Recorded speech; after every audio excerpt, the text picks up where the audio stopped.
Commander Takeo Mori stood frozen on the bridge of the heavy cruiser Atago, his hands trembling as he gripped the report that had just been delivered to him.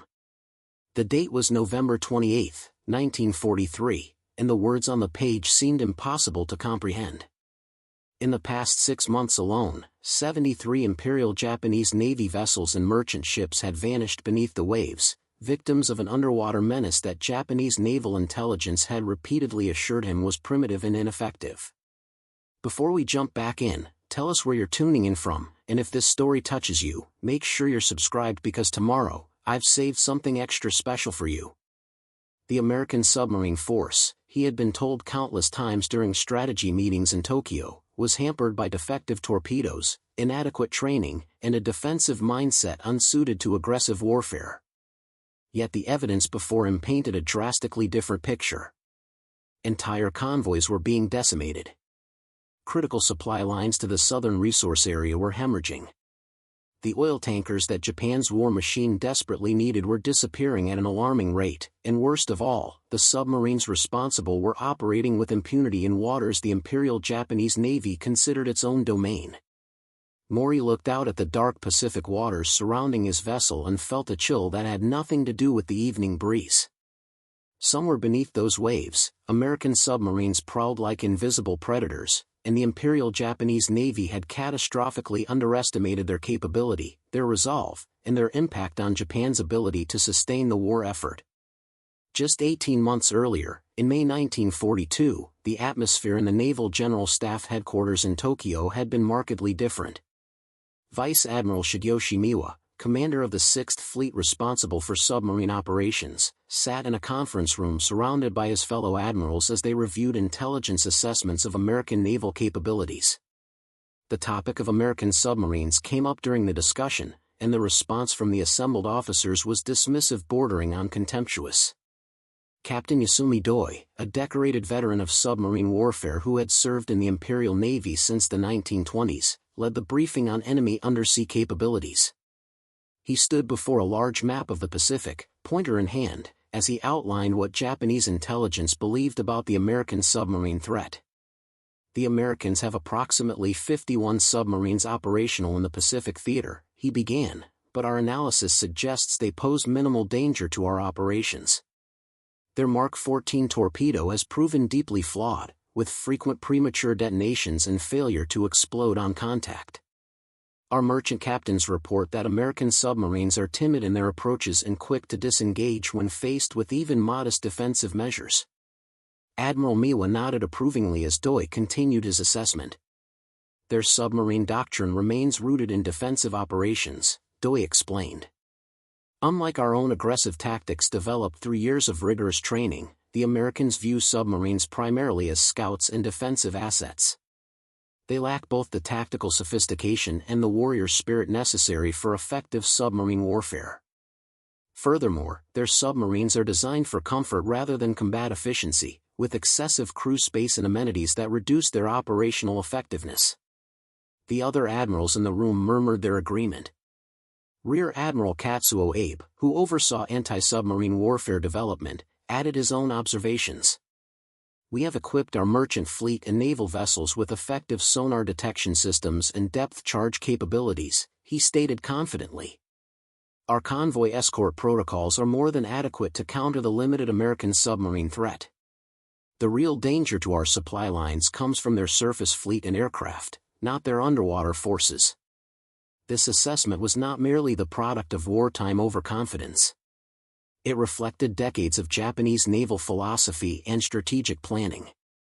Since the aftermath of the First World War, the Imperial Japanese Navy had invested heavily in developing what they believed to be the world's most advanced submarine force. Japanese submarines were larger and faster than their American counterparts, with greater range and more powerful torpedo armaments. The Type 95 torpedo used by Japanese submarines was a technological marvel, capable of speeds exceeding 50 knots and leaving minimal wake that made it difficult to detect. More significantly, Japanese submarine doctrine emphasized aggressive tactics targeting enemy warships rather than merchant vessels. The Imperial Navy viewed submarines as fleet assets meant to reduce enemy naval strength before decisive surface engagements. This philosophy was deeply ingrained in the training programs at the submarine school in Kure, where officers spent years mastering the art of stalking and destroying enemy capital ships. The concept of unrestricted submarine warfare against commercial shipping, while theoretically understood, was considered beneath the dignity of Japan's submarine warriors and strategically misguided.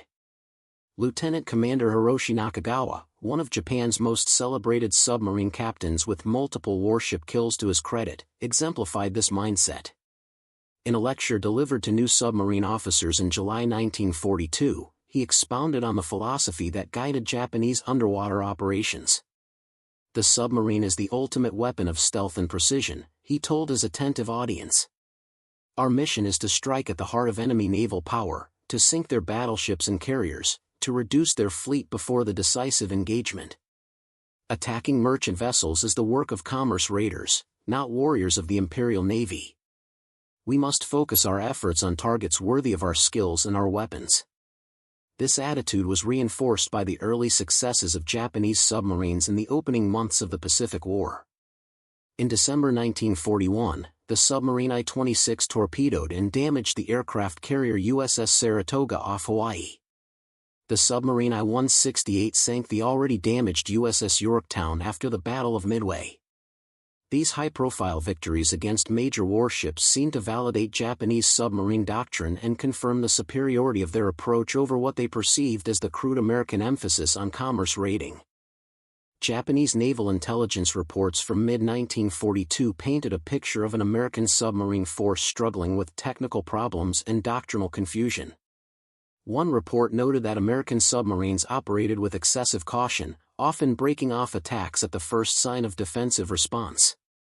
Another highlighted the notorious defects in American torpedoes, which frequently ran too deep, failed to explode, or detonated prematurely. These reports were circulated among fleet commanders with annotations emphasizing that the American submarine threat remained minimal and was unlikely to significantly impact Japanese operations. What Japanese intelligence failed to recognize, or chose to ignore, was the rapid evolution occurring within the United States submarine force. In May 1942, the same month that Japanese admirals were dismissing the American submarine threat, Rear Admiral Charles Lockwood assumed command of Submarine Force Pacific Fleet. Lockwood was a determined and innovative officer who had spent years in submarines and understood both their potential and the problems plaguing American underwater operations. Upon taking command, Lockwood immediately confronted the torpedo crisis that had hampered American submarine effectiveness since the war's beginning. The Mark 14 torpedo, standard armament for American submarines, suffered from multiple defects that caused it to run too deep and fail to explode even when hitting targets directly. These problems had been reported repeatedly by submarine captains, but the Bureau of Ordnance in Washington had dismissed their complaints, insisting the torpedoes were functioning correctly and blaming supposed crew errors for the failures. Lockwood, trusting the reports from his commanders in the field, ordered extensive testing at Pearl Harbor. The results were damning and confirmed everything the submarine captains had been reporting. The torpedoes ran an average of 11 feet deeper than their set depth, passing harmlessly beneath enemy hulls. The magnetic exploders designed to detonate the torpedoes as they passed under ships were hypersensitive and often exploded prematurely. Even when these problems were corrected, the contact exploders frequently failed to function when striking targets at the perpendicular angles most common in submarine attacks. Working tirelessly through the summer and fall of 1942, Lockwood's team systematically identified and corrected each defect. The depth control mechanisms were recalibrated. The unreliable magnetic exploders were deactivated in favor of contact detonation. The contact exploder pins were strengthened to function reliably at any angle of impact. By early 1943, American submarines finally possessed torpedoes that worked as designed, and the impact on their effectiveness would prove devastating to Japanese shipping. Simultaneously, Lockwood revolutionized American submarine tactics and operational philosophy.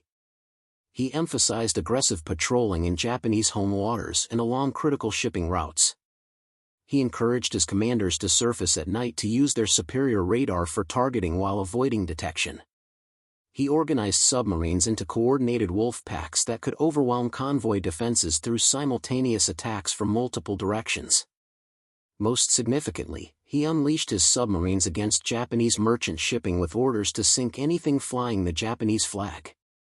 The technological advantages American submarines possessed, advantages that Japanese intelligence had either missed or discounted, were substantial and growing. The Gato-Class submarines that formed the backbone of the American fleet were engineering marvels specifically designed for the vast distances and harsh conditions of Pacific operations.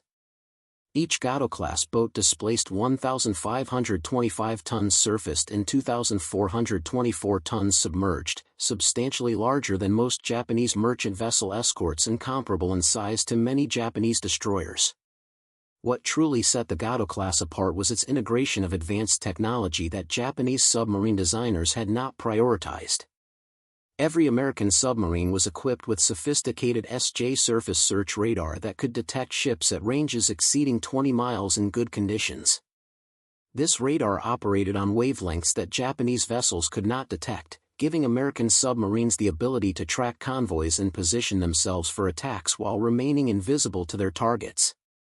At night or in poor visibility, American submarines could hunt with impunity while Japanese escorts remained effectively blind. The Gato-Class also featured a robust hull design capable of diving to depths of 300 feet under normal operations and surviving compression at depths approaching 400 feet in emergencies.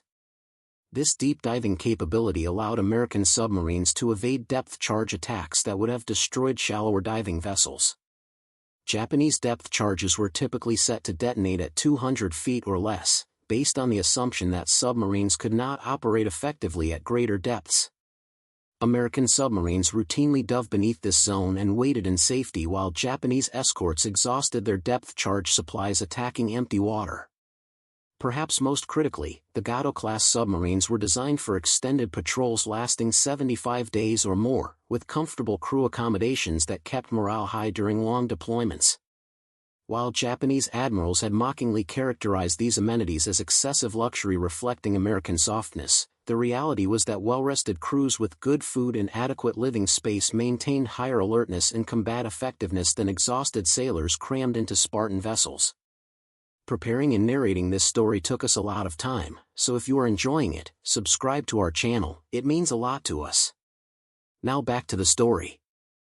The air conditioning systems that Japanese intelligence cited as evidence of American decadence were actually critical equipment that prevented electrical systems from corroding in the tropical humidity and kept crews functional in the sweltering conditions of submerged operations near the equator. The Americans also possessed a critical advantage that Japanese naval intelligence had catastrophically underestimated. The United States submarine force benefited from the most successful code-breaking operation of the entire war. American cryptanalysts had broken multiple Japanese naval codes, giving submarine commanders detailed intelligence on convoy routes, schedules, and composition. Submarines could be positioned along projected convoy paths days in advance, waiting in ambush for targets whose position, course, and speed were known with remarkable precision. Japanese convoy commodores, planning their routes based on the assumption that their codes were secure, sailed their ships directly into waiting American submarines with no idea they had been compromised. The Mori code, used for merchant shipping communications, was particularly transparent to American codebreakers. This meant that even the exact cargo manifests of Japanese merchant vessels were often known to American submarine commanders before they launched their attacks, allowing them to prioritize targets carrying the most critical war materials. By November 1942, the combination of improved torpedoes, aggressive tactics, superior technology, and intelligence advantages began producing results that shocked Japanese naval leadership. In that single month, American submarines sank 23 Japanese merchant vessels totaling over 100,000 tons. December brought even heavier losses with 31 ships sunk. Yet even as these numbers mounted, Japanese admirals continued to dismiss the submarine threat as temporary and manageable. Vice Admiral Shigeyoshi Ito, in charge of convoy protection operations, assured the Naval General Staff in January 1943 that the recent losses represented statistical anomalies rather than fundamental problems. "We are implementing enhanced escort procedures and improved anti-submarine training," he reported. The increased American activity reflects desperation rather than effectiveness. "Our analysis indicates that American submarines are expending enormous effort and resources for minimal strategic impact. Once our enhanced defenses are fully implemented, their success rate will decline significantly." This assessment could not have been more wrong. Unknown to Admiral Ito and his colleagues, American submarine production was accelerating dramatically. The Portsmouth Naval Shipyard in New Hampshire, the Mare Island Naval Shipyard in California, the Electric Boat Company in Connecticut, and the Manitowoc Shipyard in Wisconsin were all producing submarines at unprecedented rates. A Gato-Class submarine could be constructed in approximately 9 months from keel laying to commissioning, and production was being ramped up to deliver multiple boats per month.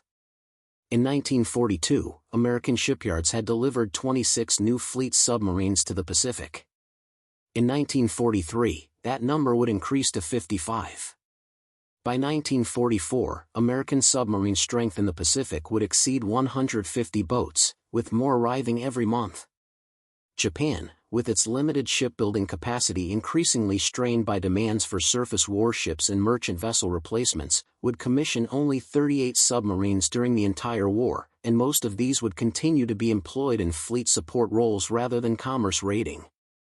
The strategic implications of this disparity were enormous, yet Japanese naval leadership remained fixated on surface fleet operations and carrier battles. Resources that might have been directed toward effective anti-submarine warfare development were instead poured into building the super battleships Yamato and Musashi and constructing replacement carriers for those lost at Midway. The unglamorous work of convoy protection and merchant vessel defense received minimal attention and inadequate resources even as the losses mounted month after month. Lieutenant Susumu Ishii, a young staff officer assigned to analyze shipping losses, began to recognize the pattern emerging from the data he reviewed daily.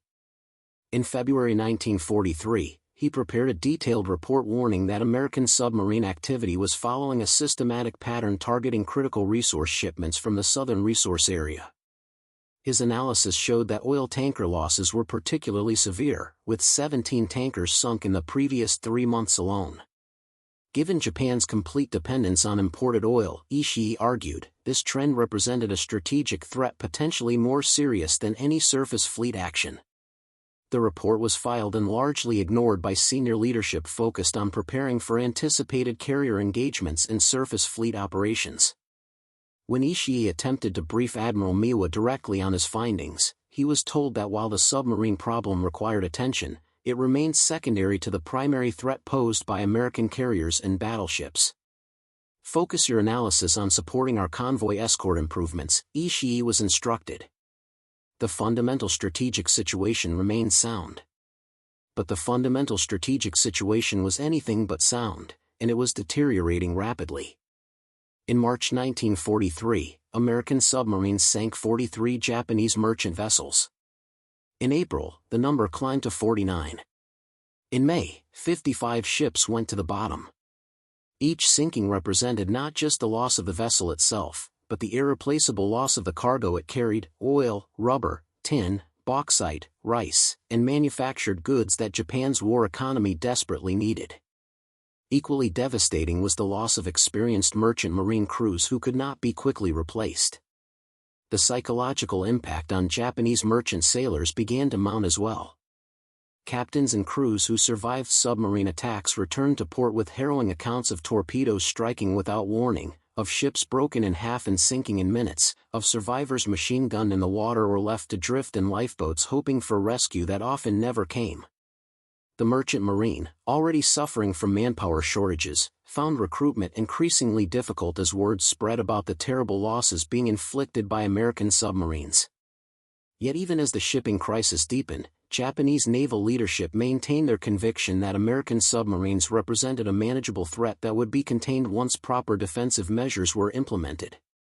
This conviction was about to be tested in ways that would shatter it completely and reveal just how catastrophically wrong their assumptions had been.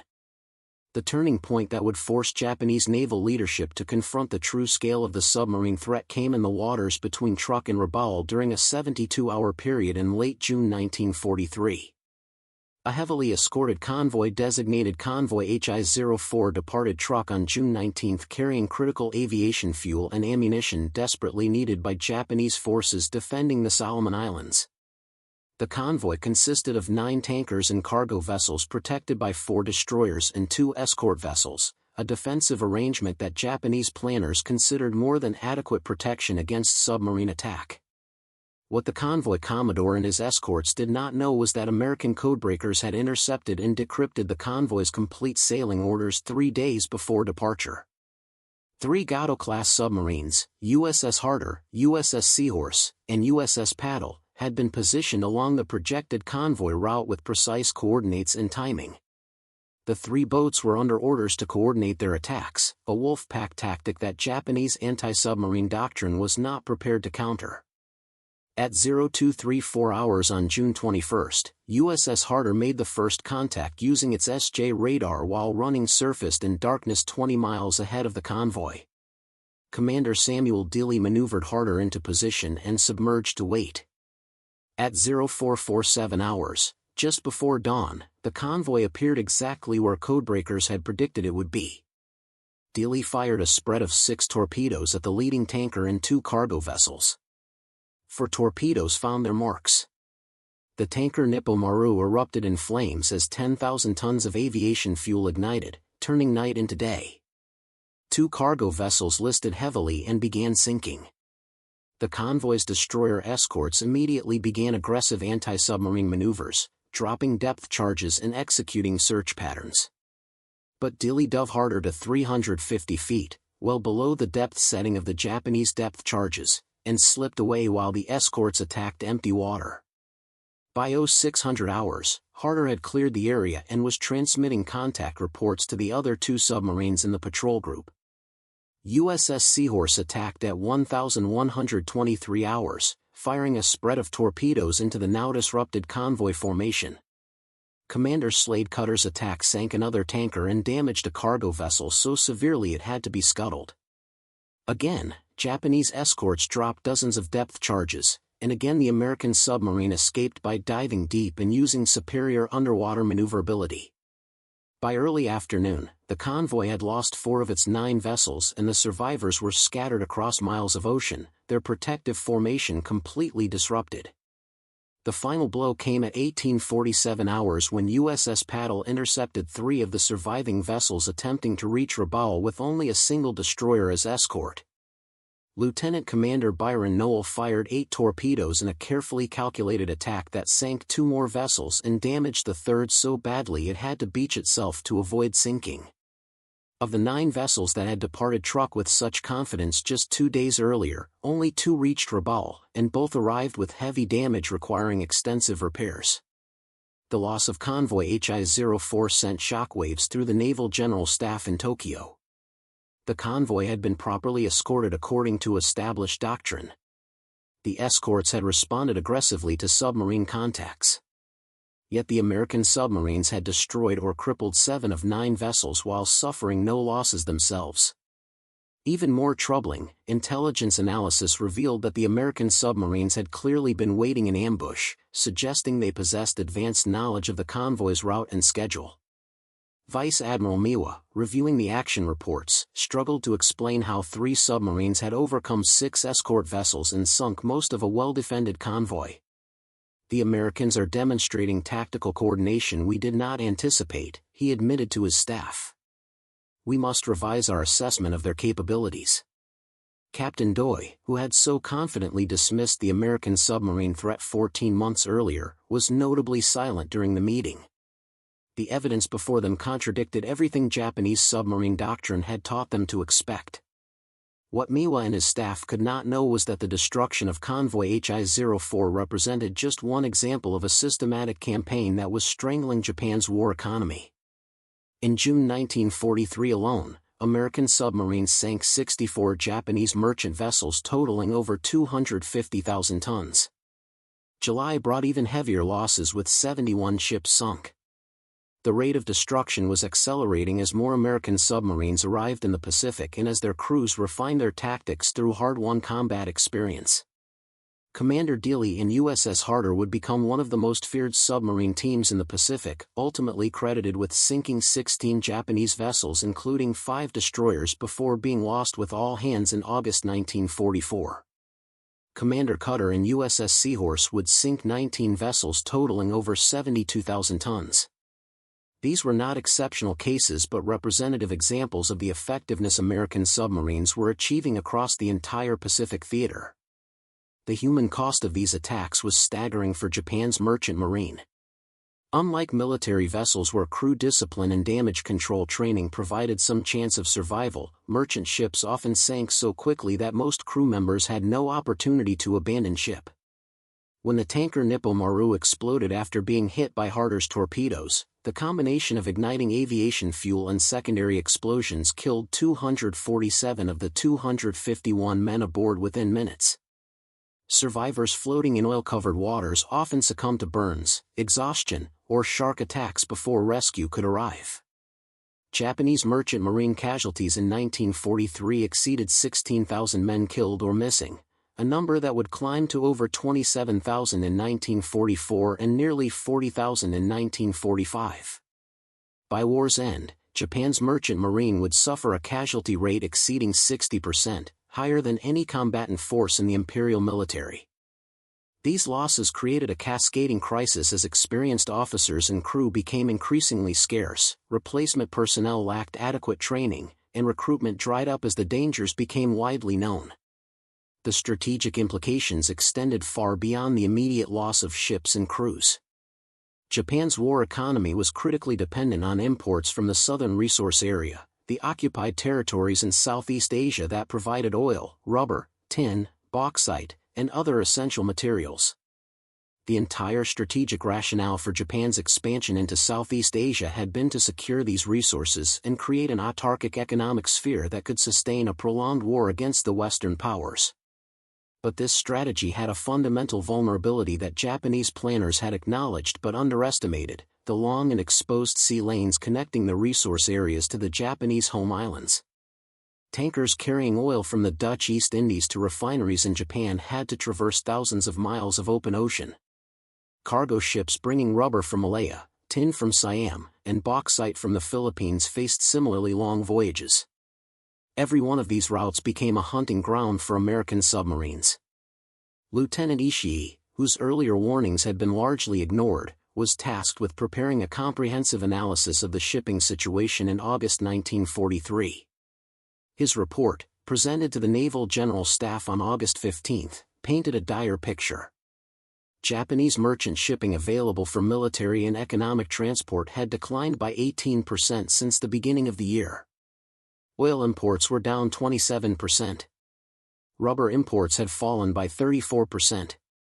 If current loss rates continued, Ishii projected, Japan would face critical shortages in multiple strategic materials by mid-1944. More ominously, Ishii's analysis revealed that Japanese shipbuilding capacity was unable to replace losses at anywhere near the rate they were occurring. In the first 7 months of 1943, American submarines had sunk approximately 450 Japanese merchant vessels. Japanese shipyards had completed only 87 new merchant ships during the same period. The merchant fleet was shrinking month by month, and the rate of shrinkage was accelerating. Admiral Osamu Nagano, chief of the Naval General Staff, reviewed Ishii's report with growing concern. He immediately ordered a reassessment of convoy escort protocols and anti-submarine warfare capabilities. What this reassessment revealed was deeply troubling. Japan had entered the war with approximately 53 escort vessels suitable for anti-submarine operations. That number had grown to only 74 by August 1943, an increase completely inadequate to protect the hundreds of merchant vessels that needed to transit vulnerable waters every month. Moreover, Japanese escort vessels suffered from significant technological disadvantages compared to their American adversaries. Japanese sonar equipment was less sophisticated than American radar, effective at shorter ranges and degraded by ocean conditions that barely affected radar performance. Japanese depth charges, as American submarine commanders had discovered, were typically set too shallow to reach submarines diving to their maximum operating depths. Japanese anti-submarine tactics emphasized aggressive surface attacks that played directly into American strengths by allowing submarines to dive deep and evade while escorts exhausted their depth-charge supplies attacking phantom contacts. Perhaps most critically, Japan had no equivalent to the American submarine wolfpack tactics that allowed multiple boats to coordinate attacks on convoys. Japanese submarines, still focused primarily on fleet operations against warships, rarely operated in coordinated groups against merchant targets. When they did attack merchant shipping, Japanese submarines typically operated individually using cautious approach tactics that minimized their own exposure but also limited their effectiveness. The contrast between American and Japanese submarine operational philosophies was stark. American doctrine emphasized aggressive hunting for merchant vessels with the explicit goal of destroying Japan's ability to sustain its war economy. Japanese doctrine continued to view submarines primarily as adjuncts to fleet operations, meant to scout for enemy warships and reduce enemy naval strength before decisive surface engagements. This fundamental difference in strategic vision meant that even as American submarines were systematically destroying Japanese commerce, Japanese submarines were achieving minimal strategic impact despite possessing comparable or superior vessels. Captain Ariazumi Tatsunosuke, commander of the submarine I-8, exemplified both the strengths and limitations of Japanese submarine operations. Ariazumi was a skilled and aggressive commander who had sunk multiple enemy vessels. However, his targets were almost exclusively warships and military transports rather than the merchant vessels that sustained enemy war economies. In July 1943, I-8 spent 3 weeks patrolling the Indian Ocean searching for Allied warships while scores of merchant vessels passed within potential attack range unmolested because Ariazumi's orders prioritized military targets. This target prioritization reflected deeply ingrained cultural attitudes within the Imperial Navy. Attacking merchant vessels was viewed as less honorable than engaging enemy warships. The Bushido Code that pervaded Japanese military culture emphasized direct confrontation with worthy adversaries rather than what was perceived as the underhanded practice of commerce raiding. Senior Japanese naval officers had been educated in this tradition and found it difficult to accept that the unglamorous work of sinking merchant ships might be more strategically valuable than the glorious task of engaging enemy battleships and carriers. American submarine commanders operated under no such constraints.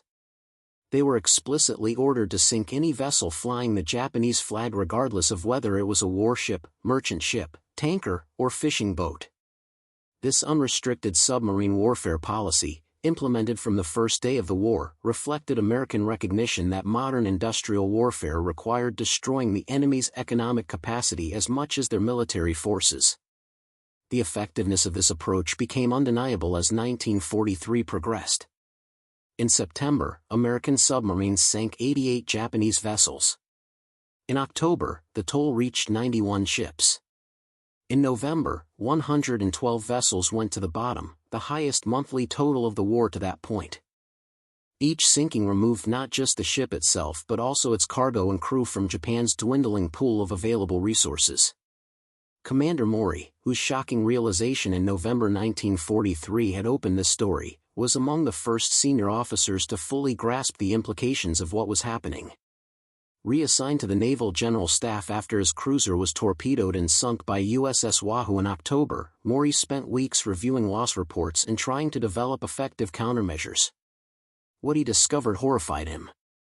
The Americans possess decisive technological advantages we cannot quickly overcome, he reported to Admiral Nagano in December 1943. Their radar allows them to hunt at night with impunity. Their submarines can dive deeper than our depth charges can reach. Their torpedoes now function reliably while we continue to struggle with our own weapons. Most critically, they appear to have advanced knowledge of convoy routes and schedules, suggesting they have compromised our communications security. This last observation was particularly prescient. Unknown to Mori, American cryptanalysts at Station Hypo in Pearl Harbor and OP-20G in Washington had achieved comprehensive penetration of Japanese naval codes. The Maru code used for merchant shipping was effectively transparent.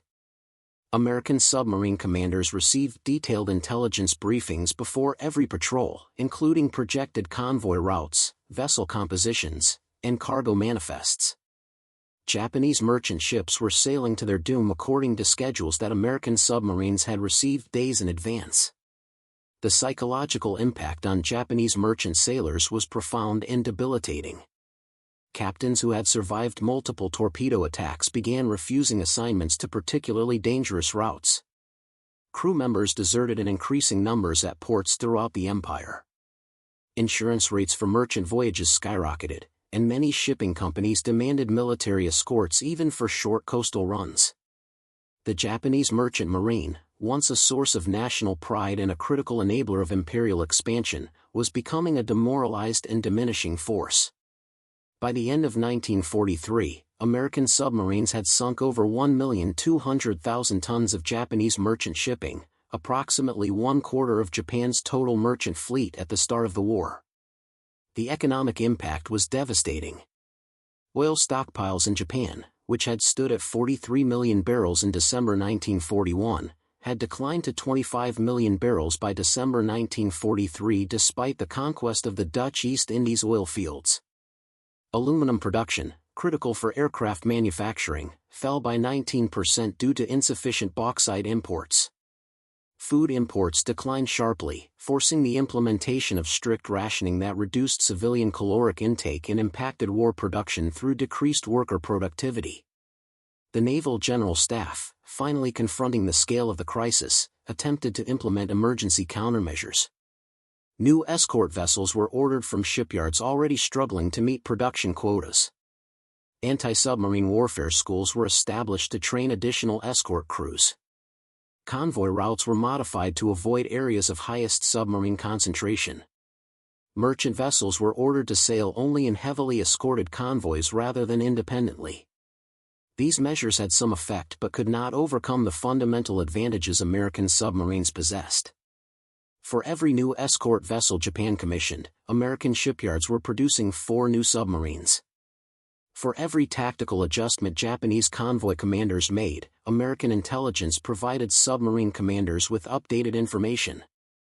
For every Japanese merchant vessel that successfully completed a voyage, 2 more were sent to the bottom by American torpedoes.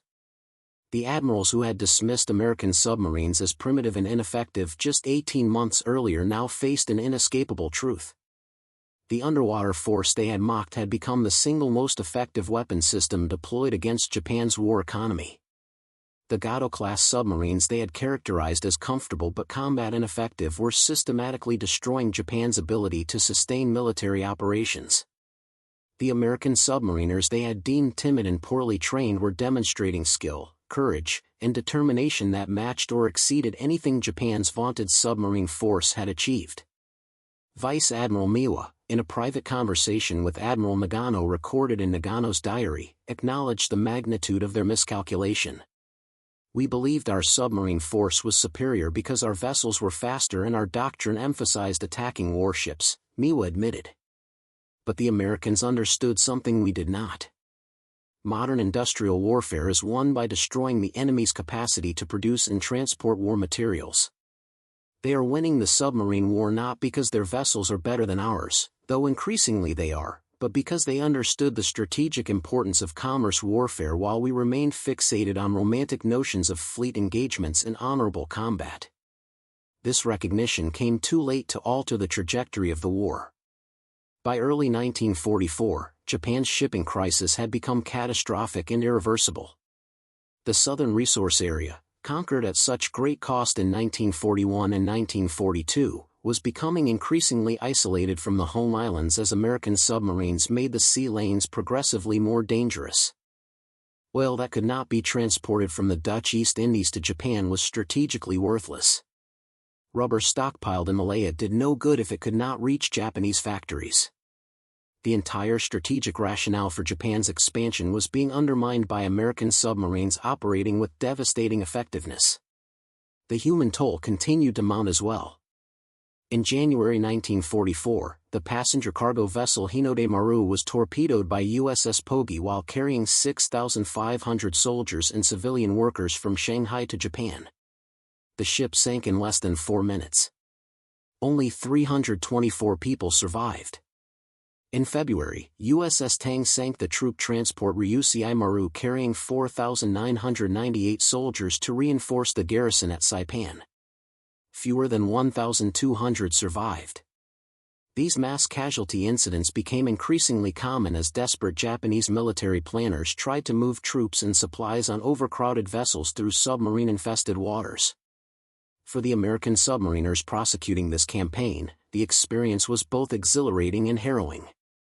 Lieutenant Commander Richard O'Kane, commanding USS Tang, described the burden of sinking vessels carrying thousands of soldiers and civilian workers. "We understood it was necessary to win the war," he later wrote. "But watching a ship full of men sink knowing most of them would die was something that stayed with you forever. We were warriors doing our duty, but we were not immune to the human cost of what we were doing." The effectiveness of the American submarine campaign reached its peak in 1944.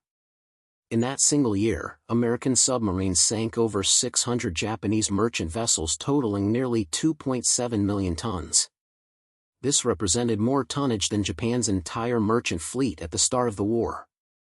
Japanese shipyards, working desperately to replace losses, completed only 1.7 million tons of new construction. The merchant fleet was being destroyed faster than it could possibly be replaced, and the economic consequences rippled through every aspect of Japan's war effort. Aircraft production declined due to insufficient aluminum and other critical materials. Tank and artillery production fell as steel imports dropped. Food shortages became severe as rice and other staples could not be transported from occupied territories. The synthetic fuel program, meant to reduce dependence on imported oil, languished due to lack of necessary chemicals and catalysts that had to be imported. Japan's war economy, designed around the assumption of secure sea lanes to the southern resource area, was collapsing under the relentless pressure of American submarine attacks. Up next, you've got two more standout stories right on your screen. If this one hit the mark, you won't want to pass these up. Just click and check them out.